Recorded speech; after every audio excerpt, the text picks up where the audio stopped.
Again, sorry to our attendees. We had a little bit of technical difficulty, but we're all on here now. Josh, I think, is going to stay muted, right? Okay, so let's just jump in here.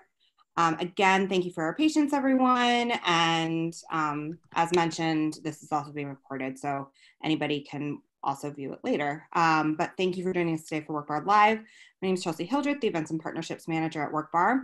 It's our pleasure to welcome Dylan Krebsbach and Josh Einhorn of Flyhomes. They will be presenting the best tips and practices for new home buyers. To start, just a little bit about the company.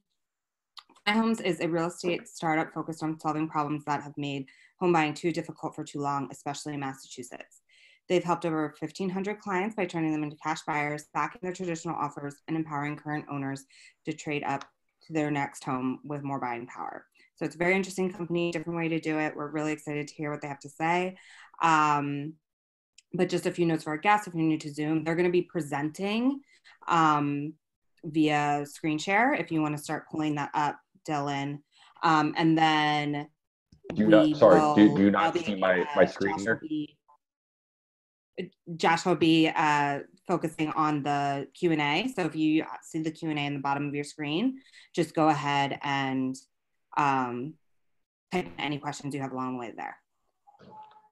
Chelsea, are you seeing my screen?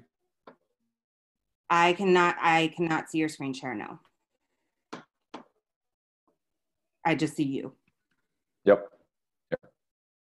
There we go. Perfect. All right, guys, I will let you take it away since you have everything now under control here. Under control. Hi, everybody. Thanks for attending here today. Again, my name is Dylan Krebsbach. I'm a client advisor here with Flyhomes Real Estate Brokerage. My colleague Josh is also here. He could be answering questions in real time, typing them back to you. So Chelsea, again, thanks for the introduction. Flyhomes is a full-scale brokerage here. We do things the traditional way, as well as use unique programs that we have. We have a cash offer program, which helps level the playing field, especially in Massachusetts and in the other markets that we're in, where cash buyers are winning out. We can empower all of our clients to be an all-cash buyer. We also help with selling of homes, or what we call a trade-up program, which is helping you get into your next home and selling home that you're in, as we all know that it's very hard to get into your next home without selling the current home you're in for the majority of buyers. So again, we make it possible that you're able to do this in one fluid motion. But the majority of today's presentation is going to be about the Boston real estate market. And at the very end here, you're able to sign up and have a virtual meeting with Josh and myself, just to talk about what we can do for you, and more importantly, what your goals are, how soon, how far away, and we can also help with the lending aspect as well with Flyhomes Mortgage. So without any delay, I'm going to get into it here. So first off, the introduction here, COVID-19 and real estate. Obviously, things changed here. It was Friday the 13th when the quarantine went down, and we're still in it. Obviously, it's kind of ending, but some things have changed, and they are probably not going to change anytime soon. So I'd love to kind of go over that. As you guys probably know, if you've looked at houses before, there's usually open houses Friday, Saturday, Sunday. Anyone who wants to come can come. It's not the case anymore. So I'm going to go over a market update, the changes in the tours with COVID, and what that is. They're all just private showings now. We have a touring specialist. His name is Henry. He's been an agent for 12 plus years. He's got a very good eye for things. And he, Pamela, myself, Josh, would be taking you guys on tours of homes. And what has been done now, they're all private showings. So putting your best foot forward and booking that tour ahead of time before things fill up is to your advantage. And there's also some changes here where addendums need to be signed to make sure that you're realizing that you're, I don't want to say taking risk, but essentially taking risk, knowing that the brokerage is not liable. So addendums need to be signed, and some properties are asking for pre-approvals ahead of time, just to kind of take away any window shoppers. And again, that's not all properties, but it's a lot of them in the most competitive areas. So again, that's how the tours have changed. They're all private showings. The competition, there's still a very healthy amount of buyers out there at this point in time. and it's become a whole lot more competitive since inventory is a little bit lower right now. Me and Josh are strong believers that come June, even though kids are not technically in school, they are in school. Parents don't usually sell or buy when kids are knee deep in academics there. So once June rolls around, we expect the inventory to go up, which will mean the competition may go down a little bit, but there'll be more homes to look at, which is a benefit to everybody. And in the lending aspect, jumbo loans, before COVID, didn't necessarily need to be 20% down on a home. They didn't need to have a credit score over a little bit over 700. Now they do. So that's changed quite a bit. There are some other alternate avenues that you can take, and something we can talk about in more depth personally here. And I'd love to go over the home buying journey in 4 steps. So first, deciding that you want to buy, right? You're ready to go in your career, your family, where you want to live. Again, you're going to decide you want to buy. That's the first step. Something Josh and I have gone through where it's like, hey, I'm done renting. Let's go. 2, setting your buying budget. 2 ways of doing this, right? Whatever you're comfortable with, your personal finances. And secondly, probably the most important, is talking with that said lender, whether you're getting pre-approved, underwritten, whatever it may be, to know exactly what you can, your maximum purchase prices, as well as, your comfort level on what that mortgage is going to be, property tax and whatnot. And the third is finding a home you love. And that is through internet search. That is through checking out these homes personally, going inside the home, or just driving around the neighborhood. Something Josh and I always suggest, say if you're checking out a home tomorrow, it might make some sense to drive around the neighborhood today just to see, again, your comfort level with that area and wanting to see that said home.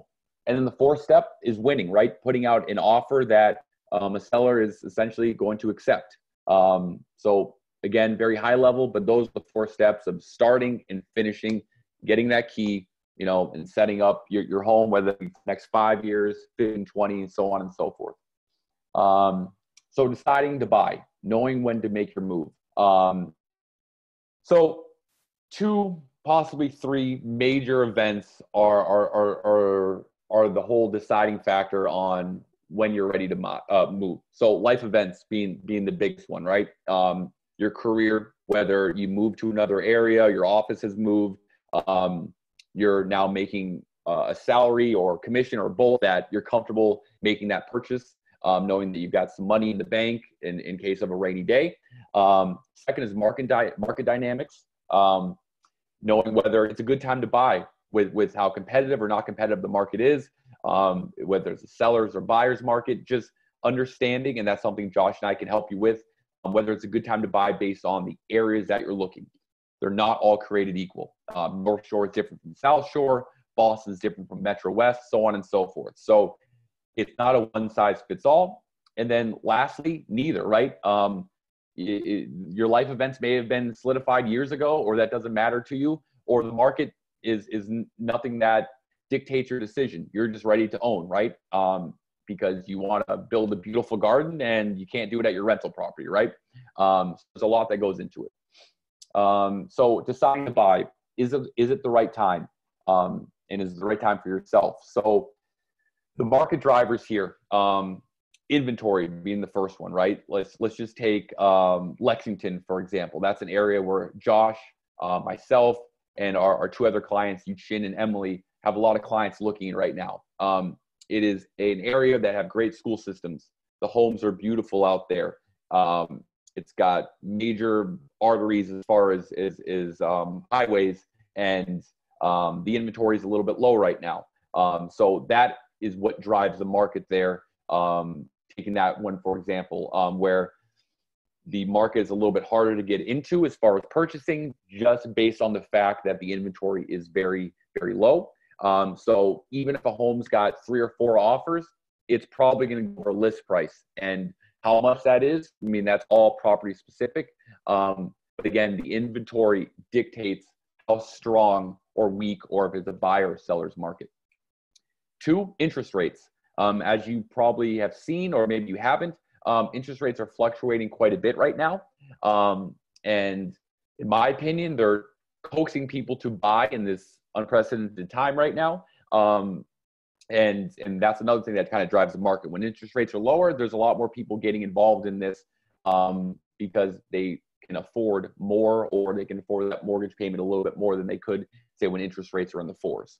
And then seasonal fluctuations. I said a moment ago about kids. Kids kind of dictate everything. When they're in school, people are less apt to buy and sell. I know not everyone here has a kid, but as far as homes going on the market, no one wants to move or sell when their kid's in school, because then you'd have to transplant them, and it's not a big thing. And then also, as far as seasonality here in Massachusetts, a big thing here is the fall and winter. While a nice snowfall may look beautiful, barren trees, landscape doesn't look the best. People don't want to put a home on the property, home on the market, because they want it to present itself the best. So that is why spring, summer, and early fall are the times when there's the most inventory, there's the most buyers, things look the best, people have the most availability, and kids are on vacation. And again, I know spring, kids are in school, but historically it takes you about 6 weeks to close on a home, so you can kind of plan things out. And then buyer sentiment, when we go back to the market drive, and neither being one of them, or neither being one of the examples, buyers buy for a multitude of reasons. And that is an absolute market driver. And what that reason for you is different from that reason for me or Josh. So again, please take that into account. And the wider economy, right? The beautiful thing about where we live, I know unemployment rates are kind of skyrocketing. There's been some bigger companies here that have had some massive layoffs, but overall, Boston, Massachusetts, anything really east of Worcester has been very strong. And overall, the wider economy dictates things, but Boston's been strong with, the universities, the many tech companies, many fintech companies, again, making it always a strong market when there's good paying jobs, families, schools, districts. That's a definite market driver as well. And kind of take a look at our local market here. I just want to show how competitive, how expensive it is in a good way, and that it may be more expensive for you to get in, but again, selling the home down the line, whether it's 5, 10, 15 years, your properties due to appreciate. So just looking at the national average compared to Boston Metro or Quincy, and the reason we're looking at Quincy is because Quincy's been on the up and up year over year. A lot of new development, a lot of homes are being repurposed, turning into multifamilies, condos, you name it, in which you can see the median price for Boston and Quincy compared to the national average is almost doubled in some areas. And the median sales price year over year is rising, as well as the month supply. When we got 2.7 or 2.9, that just means that there's essentially like 3 months worth of inventory on the market based on the sale rate, how quickly things go in and off the market. And then the average days on market, I believe this chart's a little bit high. A lot of the properties that Josh and I deal with, I would say it's probably between 10 and 20 days. But again, the listings that we've had, I recently sold a property in Revere, which went off the market in about 24 hours. And again, it's all up to the seller to accept what they want when they get the best terms possible. But when there's so many buyers and the process of, hey, you put your offer, and an agent may say, all right, is this your final and best? We're going to do a next round of offers. Things move rather quickly. And I think the most compelling thing is the percentage of homes sold above list price. 29%, 30%, 25 plus. It can be daunting. And also there's some strategy behind it too. Some sellers, and whether that's their own devices they're figuring this out, or from their listing agent, may list a property less than what they want it to go for, but that's to get more sets of eyes on the property to essentially get more offers at the end of the day. Something we did in Revere. Josh and I put a property on the market for $415,000. It went for $465,000. We told our sellers that it's going to go for about $430,000, $440,000. Best / worst case scenario, and it went well over that in a 24-hour period. So homes are going way over list, and that goes back to the lack of inventory, the amount of buyers, and then it's the strategy of all sellers and their agents. And then this chart here, I won't go into a huge depth on it, but interest rates as jet fuel. As interest rates go lower, that will coax more buyers in the market, knowing that the interest they're going to pay year over year on that mortgage is going to be less and less, which means that mortgage is going a little bit lower. They may be able to pay it off sooner. And as property value appreciates in Massachusetts, 2 to 5% in most towns and counties is a great investment. And then overall, just looking at the bigger picture, look at the median sales price. This kind of goes back to the slide that was 2 slides ago. And if you've got a sales job, up and to the right is where you want to be, right? And with the median sales price, it's up and to the right. Since 2012 to present day, the median sales price has gone from about 300,000 to about 500. And whether that's a single family or a condo, the value is going way up. And again, those properties are appreciating as well. And let's look at the long-term market drivers. Each given town and county population is growing, which would lead to more developments in those towns.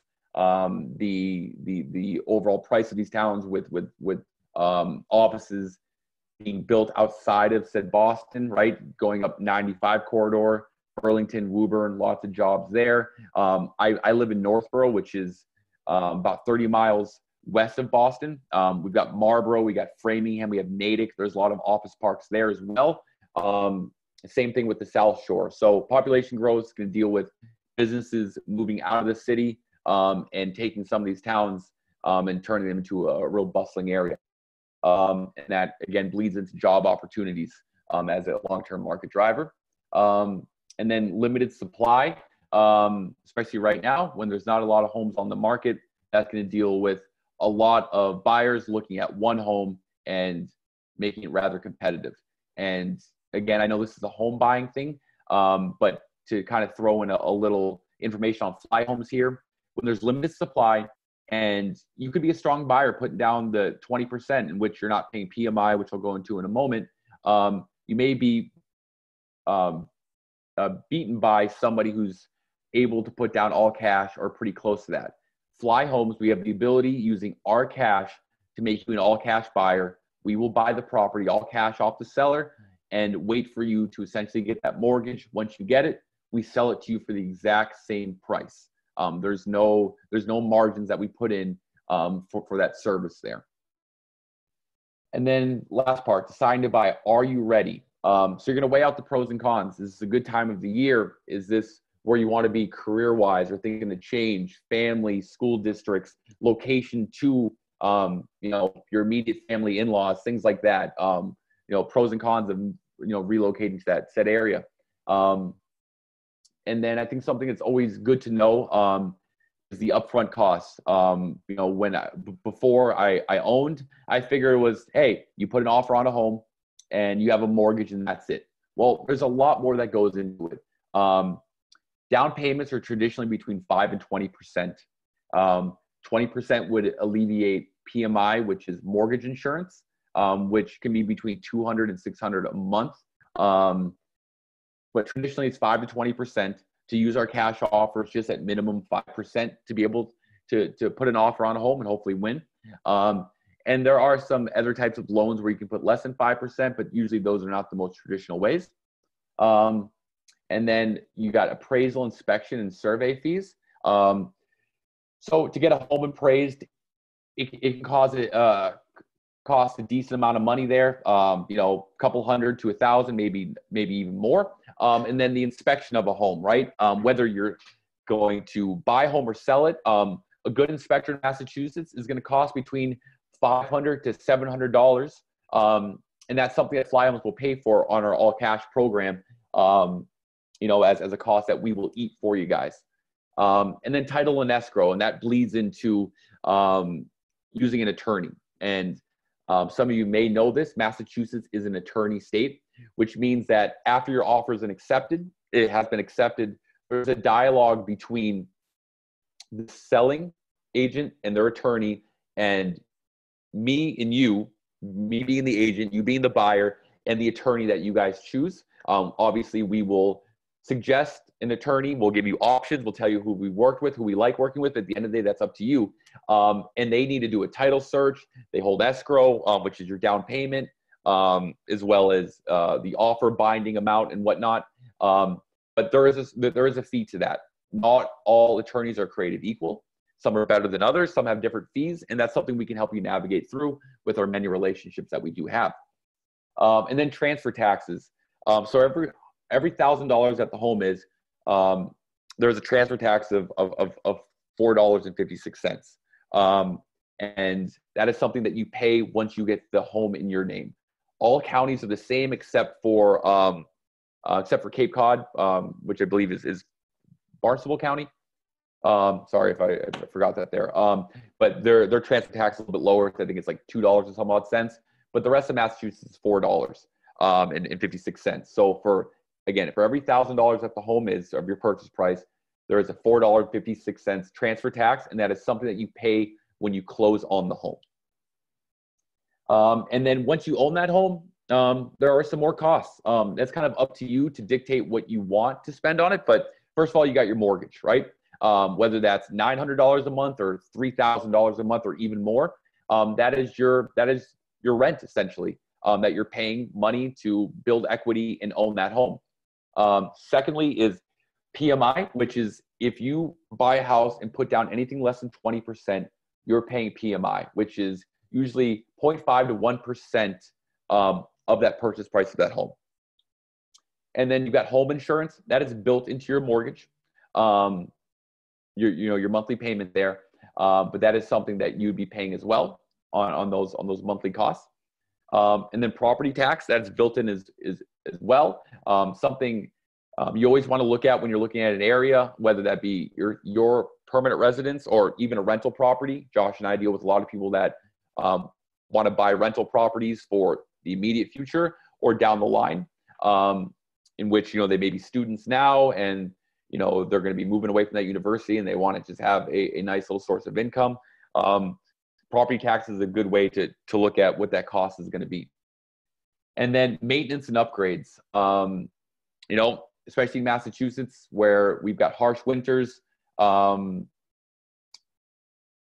painting the home, upgrades on kitchens, countertops, bathrooms, keeping up with the Joneses, if you will. That helps your resale value, making things a whole lot nicer and presentable when you sell. Like for example, when I had sold the home, redid the floors. That money that I put into it, I got back, twofold on the way back, because I was able to ask a little bit more for these beautiful floors that someone may be doing on their own when they buy that said home. And then this is for condos and townhouses, HOA fees, which is essentially the extra money that you're paying for services that you will not be doing. It could be something as simple as cutting the grass.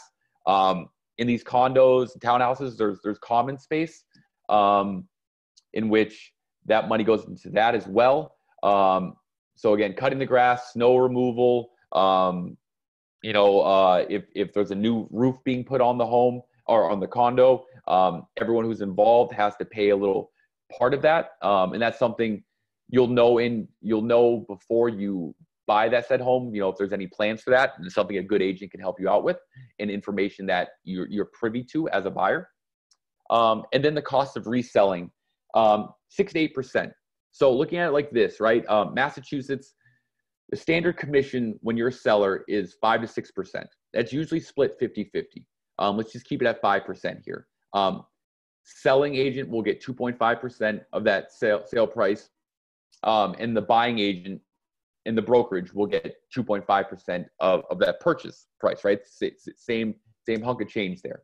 And the reason we've got the extra, 3% or 2%, if you will, because again, some of them are 6% on the sell and buy side. But overall, you're going to sink some money into, again, looking at the maintenance and upgrades. So the cost of reselling may be a little bit higher because you're putting some money in to make your house a little more presentable, whether that's inside, outside, necessity, or aesthetics. And our average home is definitely over 500,000, but I think this is a good round number to look at, where we want to take a look at all the costs here. So you got your upfront costs, right? So your down payment, whether that's at 5 to 20%, you're looking at, for a $500,000 home, you're looking at $25,000 to $100,000. Closing costs, which is usually about 1% of the purchase price of the home, is between $5,000 and $10,000 that you'd be paying at close.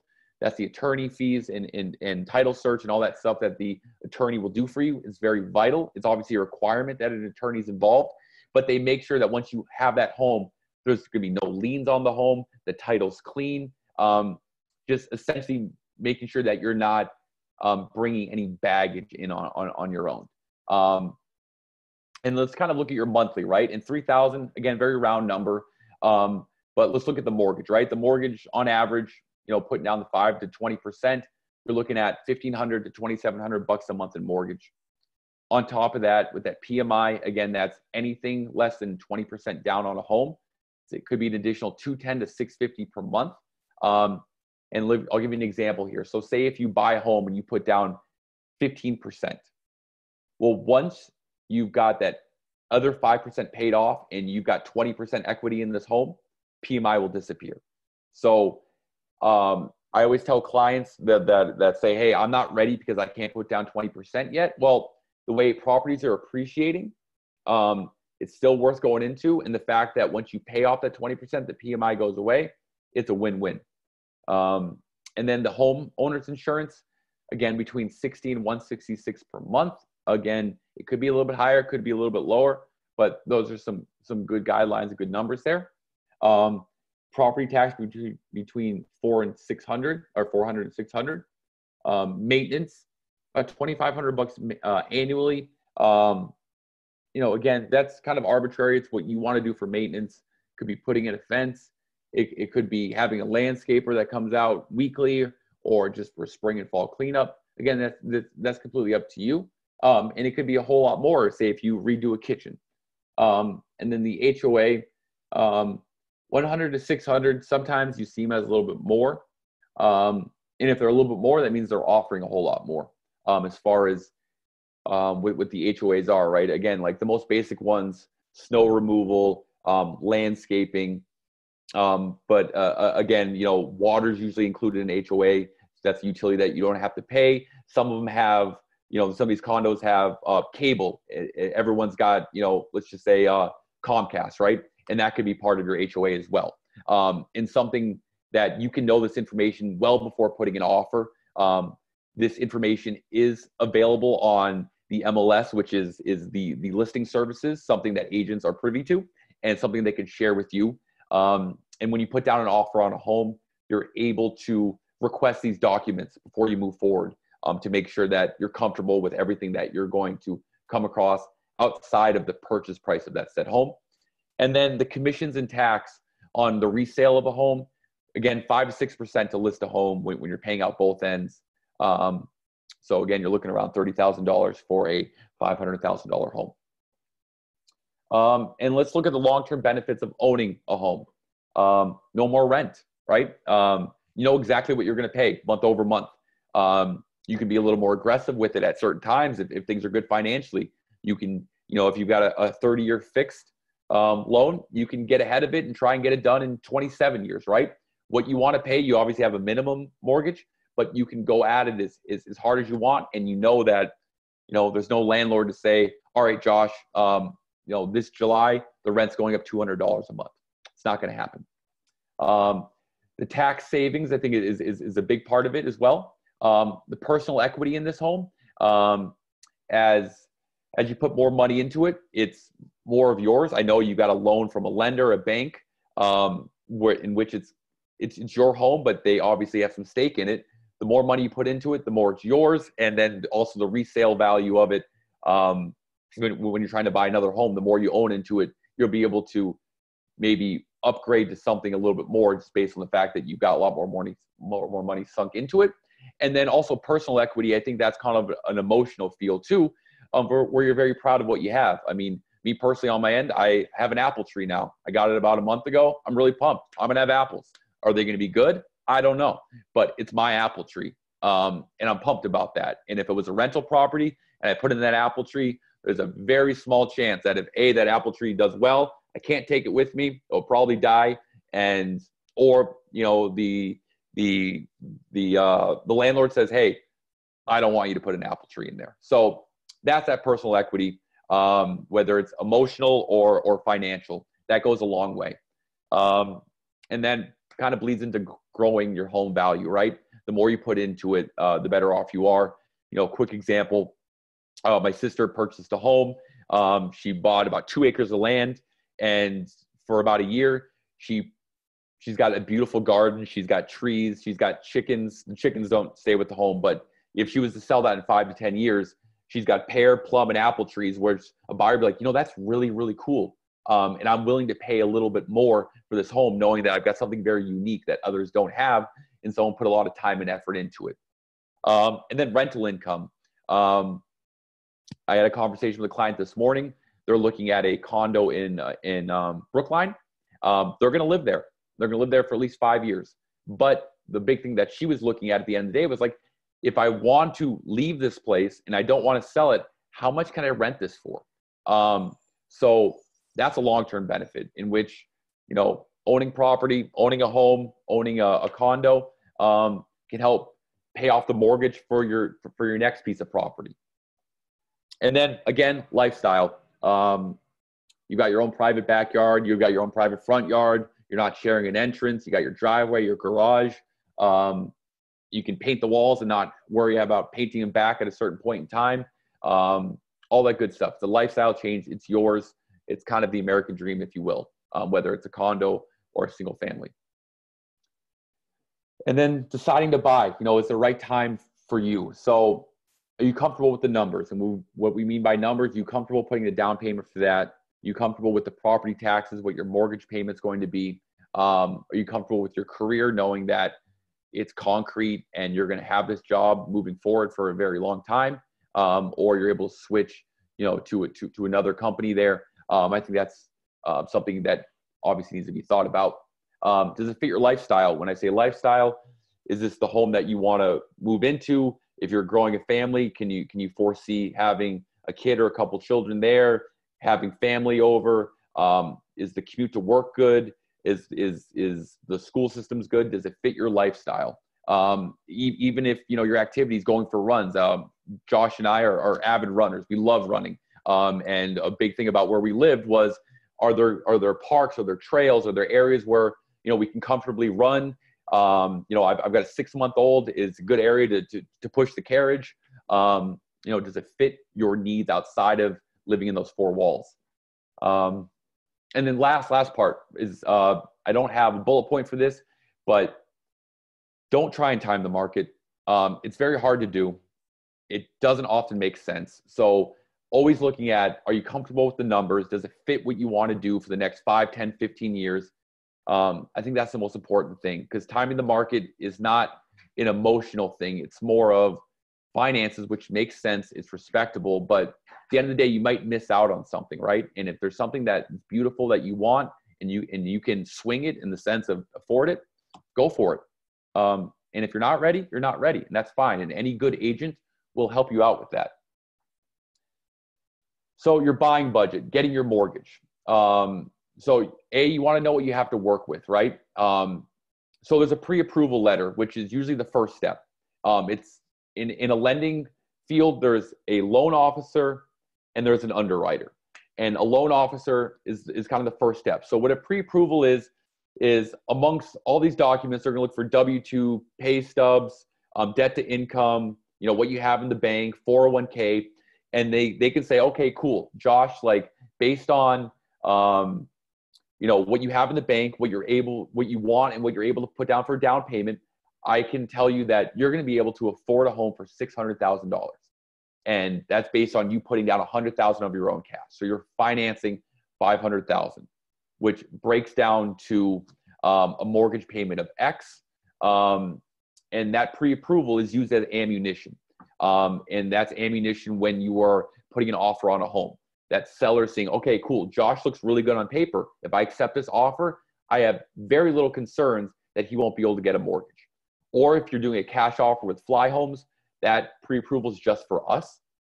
We put down an all-cash offer. We show the sellers here, here's our proof of funds. We can buy this house outright, but we use your pre-approval internally for us to feel comfortable knowing that you're going to be able to get a mortgage. And then that bleeds and turns into a commitment to lend. So once that pre-approval goes down the process of locking in a rate with that said lender, you've got that piece of paper that says, I'm going to get a mortgage for this price, for this amount, for this monthly payment, for this amount of years. That's your commitment to lend. So I know kind of very broad, but those are the steps you want to take.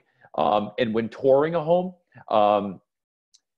people tour without being pre-approved. It's not the worst idea, but at the same time, in my experience in hearing pain points from clients, it's always tough when your heart is set on an area or a home and you find out that you can't afford that at this point in time. And everything else after that doesn't look as good to you. So kind of getting your ducks in a row is a good thing. And it also allows you to react, right? You may see a house today, offers are due on Monday, which they often are Monday or Tuesday. That's kind of how it works in this whole real estate process as far as buying. If you're not pre-approved, the likelihood of you being able to extend an offer on Monday or Tuesday is very low, especially when things are competitive and homes are going off the market very quickly. And then finding a home, right? Zeroing in, reading listings, touring homes. So first and foremost, you're going to want to choose a neighborhood based on the affordability for you, the commute time for work, for the gym you go to, the grocery store that you love. There's no wrong answer there. School systems, if that's something important to you, if you have children, if you plan on having children. I have a client that I'm working with now that does not have a kid and probably won't have a kid for a couple of years, but he's interested in this town or these towns based on the fact that the school systems are so good that he wants to get in now, knowing that he's going to be there for quite some time. And then transit, right? Some people may not drive to work every day, especially in Boston, right? I've worked for companies where I didn't have the luxury of having a parking spot, and I can't afford to pay, $350 a month for a spot. So is there a bus? Is there a train? Can I ride my bike? Can I run to work? How do I get there? That's an important thing when choosing where you live. And then the market growth. Beautiful thing about Massachusetts, most markets are growing 2 to 5% year over year.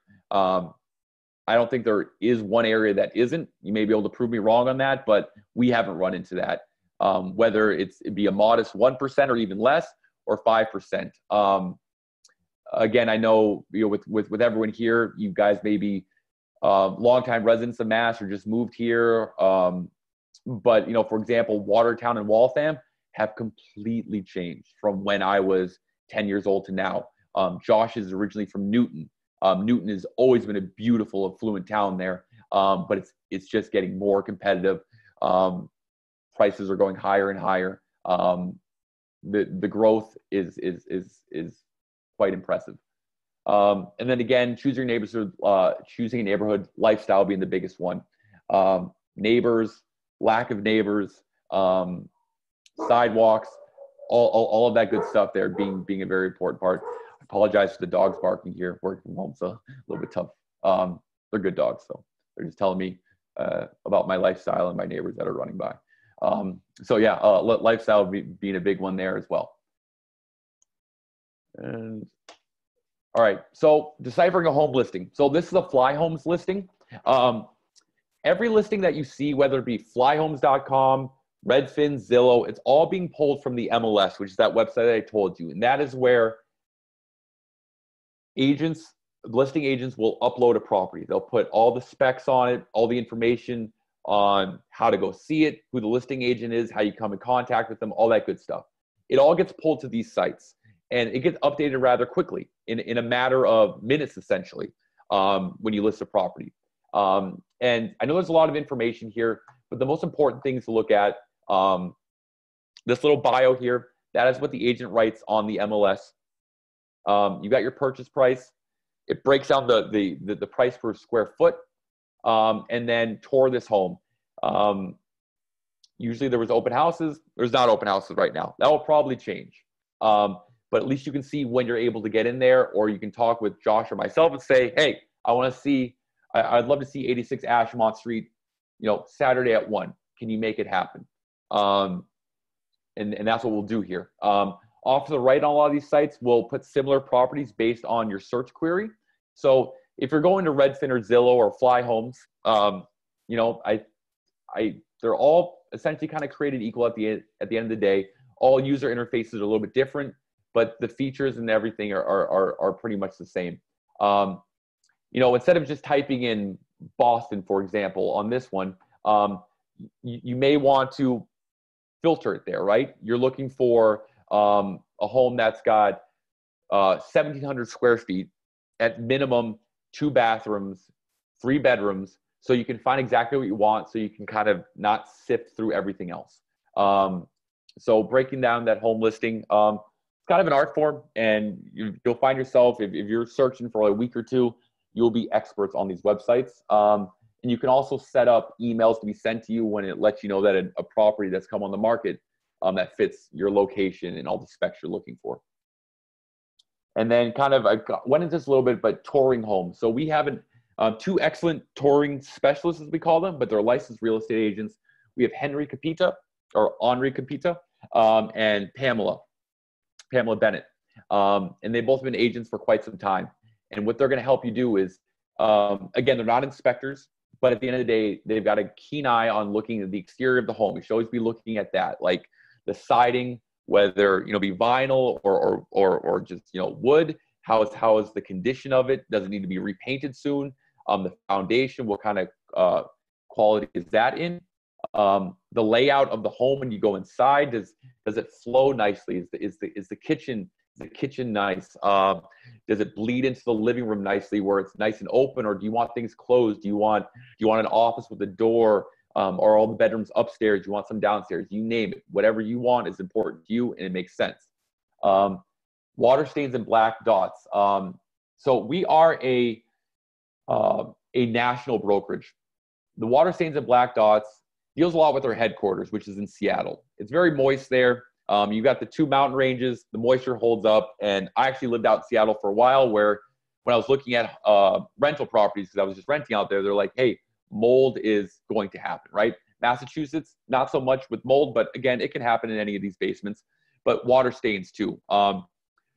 With the snow melts, the wet springs, you can look in these basements to get an idea if they ever do flood, and if water rises and where it goes to, and where's the high point there. And again, an inspector will be able to figure all this stuff out for you. And then natural light. That's probably the most common thing outside of specs, regarding bedrooms and bathroom amount, is does this kitchen get a lot of light? Does this living room get a lot of light? Am I going to have to get the heaviest blinds in my bedroom because that morning sun is coming in every morning, wake me up at 5:50 on a summer morning, right? So checking that out is a big thing. And then closet space, not important to me, maybe important to Josh, maybe important to you. You have a lot of stuff, a lot of clothes, storage, attics, right? What type of attic? Is it just a crawl space, or does it have stairs that come down? The basement as well, putting that putting those items that you don't use, or, for example, my basement's full of sports memorabilia. My wife does not want it anywhere in the house, but it's there. It's in good shape. I got no black dots. I've got no water damage in the basement. It's safe down there. So again, all things you should look at when touring that said home. And then odors, right? I don't think there's many smokers anymore, but you can definitely go into a home and you can smell if someone's been smoking in there for 30 years, right? Or if there was mold or water damage, they all have a different smell.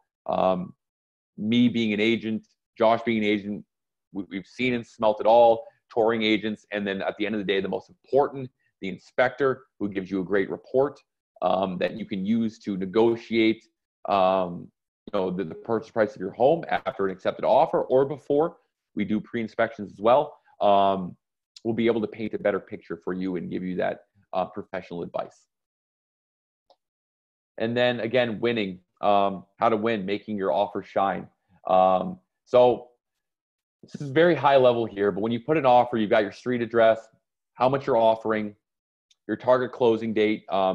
Usually when you are a pre-approved person and you're ready to go, like when I say ready to go, ready to move in as soon as possible, you're going to close in about 5 to 6 weeks. Your contingencies, right? So your inspection contingency saying, hey, after this offer is accepted, or even before, but let's just stick to the what people do like 99% of the time. After the offer is accepted, I'm going to have an inspector come out, and we're looking at X amount of dollars in potential upgrades, damages, whatever that may be. You likely will have a mortgage or financial contingency on that offer saying this purchase is based on me being able to get a mortgage for X dollars, and I need some help with that. So those protect you in your offer to make sure that you're able to get this done, you're able to buy this house, and you're not put in a bad situation. And again, going into those contingencies, you have your inspection, your financing, appraisal, not so much here in Massachusetts, but the inspection and financing are the two biggest ones. And also with condos, there is a condo addendum or contingency saying, hey, I'm going to buy this property, but I need to see meeting minutes, which Josh is very familiar with, as he's the head of his condo association at the condo that he lives in which meeting minutes are information that's saying, hey, when we meet on Wednesdays, these are the items that we've been discussing, which can paint a picture of upcoming upgrades that they want to do, repairs that need to be made, events that may be going on. You're also able to see in these condo documents any upcoming renovations that are going to be made, common areas that may be changing, or just kind of repurposed. We're changing landscapers. We like this person. We're putting an apple tree in. Things like that where it paints a better picture of what you're going to be involved with. And those docs are required. And if you put that addendum in, you're not going to move forward until they give you everything that is important. And then lastly, making your offer shine. Simplicity, right? Very easy terms to go with. You're not asking to close on a property 3 months later. The speed of it, Flyhomes, 5 to 6 weeks is a very good close time. But when we use the Flyhomes cash offer, we can close on a home in 14 days. That doesn't mean you close on it. You'll close on it as soon as you can afterwards, but the seller's already out of it. And when we're talking about making your offer shine, because essentially you're buying it off of us, the fact that we close in 14 days, the seller's gone, and they're like, great. And again, to preface this, all sellers dictate how quickly they can move out, right? But if they're like majority of sellers, they want to get out as soon as possible. So if we can close on a home in 14 days, the seller's like, great, here's an all cash offer, and they can close in 14 days. This is a no brainer. I got to take this one. And the certainty, it's an all cash offer, or you're already underwritten. That's a lot of certainty for that seller to know that if they accept this offer, there is pretty much a 0% chance that it goes back on the market because they fell through with their financing. And then how Flyhomes can help. We're a one-stop shop for a lot of things here. Again, we're a brokerage. We can help you in the traditional cash offer, trade up, all that stuff. And again, if you want to learn more, get a 30 to 45-minute meeting with Josh or myself. We'll explain it, fill out the needs that you need. Flyhomes Mortgage is the other half of our office, essentially. We are a mortgage broker. We can help you shop, find the best rates, best lender based on what your needs are. And then small repairs. Josh and I have a great network of contractors and then handymen too. When I did my listing in Revere, I had this handy guy who came out and was cheaper than using a big contractor, just kind of a mom and pop guy. Did a lot of repairs on the home, selling it, or even when you're buying it. And then the team approach, right? Josh and I are client advisors, which means that we are a real estate agent. We do everything a good real estate agent would do and then some. We have a touring team. That's Henry and Pamela. Josh and I will do tours as well. We have a touring team that their sole job is to make that tour the most informative, best that you could ask for. We have a research team that is Josh and myself plus our team that's at headquarters, and their sole job is to help us with a comparative analysis, right? So say if you're interested in 123 Main Street in Arlington, right? We can say, all right, cool. This home is listed at $600,000. And the research team will say, in the past 2 months, homes that look exactly like this, same specs, same price point, or sorry, same square footage, same acreage, all that stuff, sold for $590,000. So right there, we can say, okay, cool. Well, it may go for 600, may go higher. It's all depending on the market, but we can at least say it should go for this. And then you make the educated decision saying, I'd like to buy it for this or that. And then the closing team, through the attorneys that we work with, and through our effort and hard work, we'll make this close as easy and as clear as possible. And again, the tools to help you win, we have our cash offer. We have our guaranteed offer, which is an addendum saying if you cannot get financing, we will buy it, the home. It's a really cool program. Cash offer kind of supersedes that, but guaranteed if you want to go that route as well. And we have the trade up program, which is basically saying you own a home, you want this home, and you can't buy this home without selling your original property. So what we will do, we will list and sell your property, buy your next home first, move you into that one and sell that home. And if we can't sell your original property, we will buy it off you for an agreed upon price well before we go down this road. And then the Flyhomes difference, just kind of wrap it up. We win 77% of the time. And the slide is frozen, I apologize. Which is, and again, average for homes in which your clients have made a cash offer with multiple multiple offers, which is 2 or more. And I apologize, it's kind of freezing up here. Not sure why. And by the numbers all across the markets, we've had over 1,500 clients, 1.2 billion in homes bought and sold. And we have the #1 related real estate team on Yelp. You can see some great reviews about Josh, myself, and our other client advisors here. And right here, I will leave it on this slide.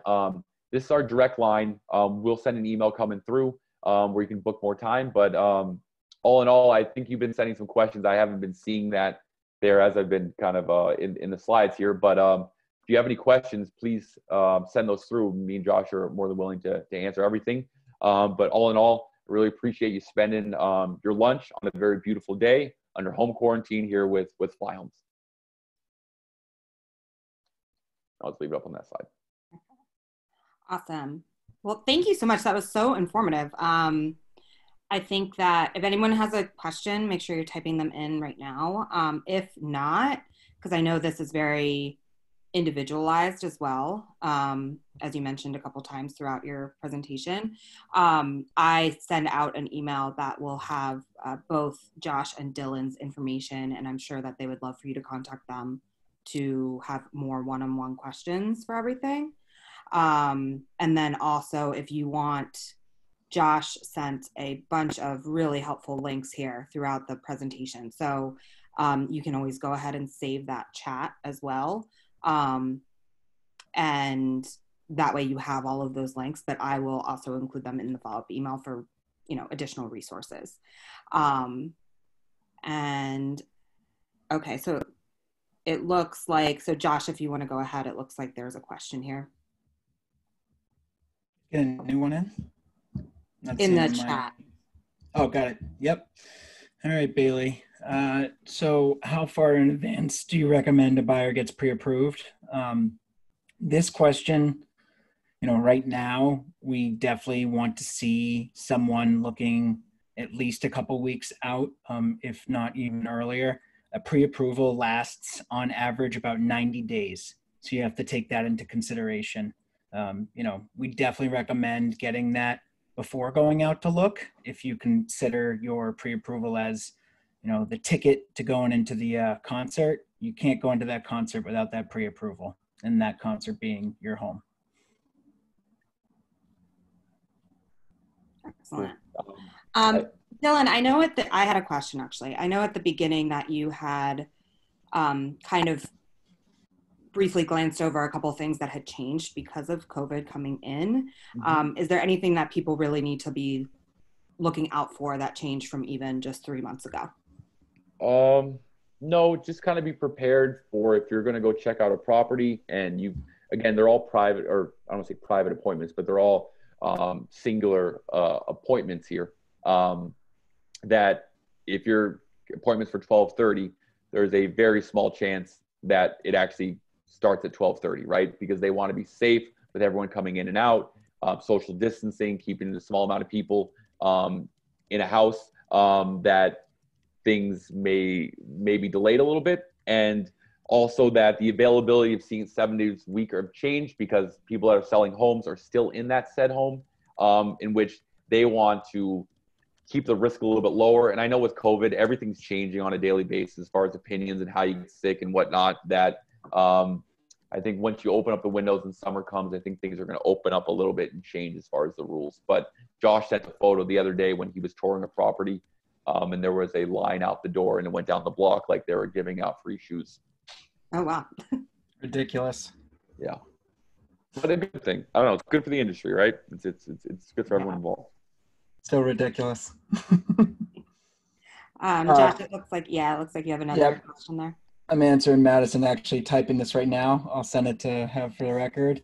Madison, there's so many different things that we look at in the home buying process that if you break it up over time, you'll definitely be able to look at, certain areas, dive into, not only aesthetics, which often get thrown under the rug, not, literally, but sometimes we can, definitely miss some key details in what we like in a home.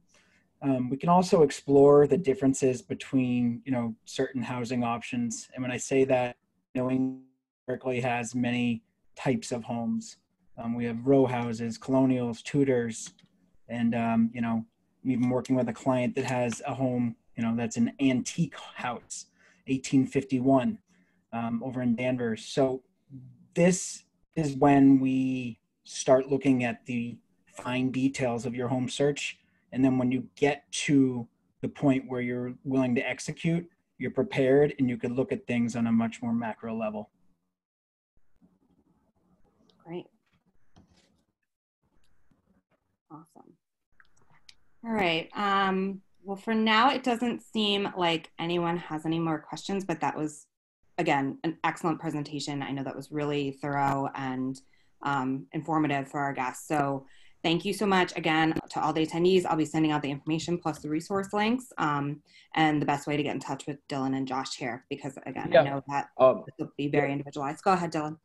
Chelsea, I really appreciate the time. I appreciate everyone that came. And, at the end of the day here, I understand that some people may be looking here in the next month or two, or maybe looking, in the next, 12 to 16 months, right? But having a call with us, I think will be informative. We'll take a deeper dive into our programs, and which makes us unique, but more importantly, which will allow you to win that said home. So again, thanks for everyone for coming. I know it's a beautiful day and we all want to get outside. So again, I appreciate everyone's time. Awesome. Thank you again, guys. It was nice to meet you over the virtually. Nice to meet you too. Have a good day. All right. Bye. Thank you. You too. Bye-bye.